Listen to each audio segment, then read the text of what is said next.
Saudi अरब ने चंद dollar के लिए शराब बेचने पर मोहर लगा दी है, वो भी तब जब इस्लाम में शराब के इस्तेमाल की किसी भी सूरत में इजाजत नहीं है। कुरान के सूरह ए बकरा की आयत संख्या 219 में शराब को हराम बताया गया है। मक्का और मदीना जैसे पवित्र शहरों वाला सऊदी अरब इस्लामिक रीति रिवाजों और सख्त शरीयत कानूनों के लिए जाना जाता है। हालांकि अब यह देश क्राउन प्रिंस मोहम्मद बिन सलमान के दौर में बड़े बदलाव की ओर लगातार बढ़ रहा है। जिस देश में पिछले 73 साल से शराब पूरी तरह बैन थी, वहां अब साल 2026 से कुछ चुनिंदा जगहों पर शराब की बिक्री और सीमित सेवन की इजाजत दी जाएगी। ये फैसला सऊदी अरब की विजन 2030 योजना के तहत लिया गया है।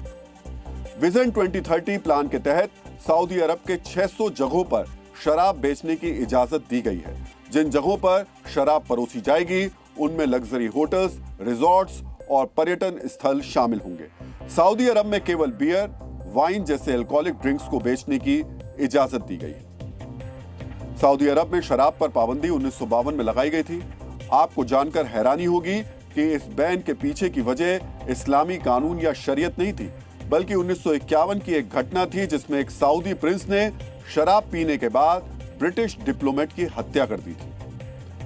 तत्कालीन सऊदी किंग अब्दुल अजीज अल सऊद के 19 साल के बेटे प्रिंस मिशारी ने जेद्दा में शराब के नशे में ब्रिटिश डिप्लोमेट सिरिल उस्मान को गोली मार दी थी। इस घटना के बाद 1952 में सऊदी अरब में पूर्ण रूप से शराब बैन कर दी गई थी।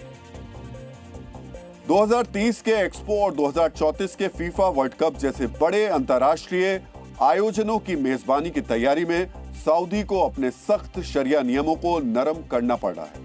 सऊदी में हो रहे इन बदलाव के पीछे 39 साल के क्राउन प्रिंस मोहम्मद बिन सलमान हैं। क्राउन प्रिंस पिछले 8 साल से मुल्क का नेतृत्व कर रहे हैं और इन्हीं 8 साल में सऊदी अरब में कई बड़े बदलाव भी हुए हैं, खासकर महिलाओं के लिए।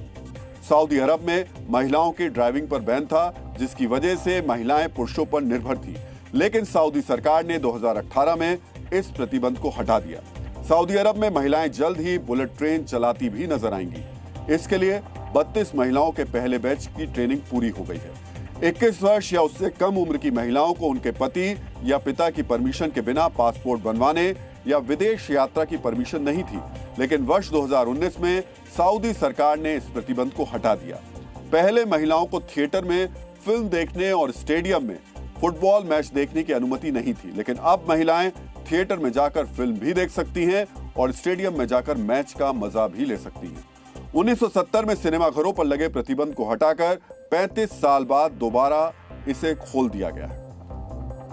क्राउन प्रिंस ने अक्टूबर 2024 में रियाद फैशन वीक का भी आयोजन किया था। इस आयोजन को लेकर खूब विवाद भी हुआ था। इसे इस्लाम का अपमान तक बताया गया था। लेबनानी डिजाइनर एलिसाब के इस फैशन शो पर आरोप लगा था कि शो के दौरान स्टेज पर कथित तौर पर काबा जैसी आकृति दिखाई गई थी, लेकिन इन सब विवादों के बावजूद सऊदी अरब को बदलने का बीड़ा यहाँ के क्राउन प्रिंस मोहम्मद बिन सलमान ने अपने कंधों पर उठा रखा है, जिसमें उन्होंने अपने मुल्क की महिलाओं का भी पूरा समर्थन हासिल कर लिया। सऊदी अरब आधुनिकता की अहमियत को समझ रहा है। वो अपने देश में शराब बेचने की इजाजत देने जा रहा है, लेकिन इसका मतलब ये नहीं कि शराब के नाम पर मजहब से मजाक हो।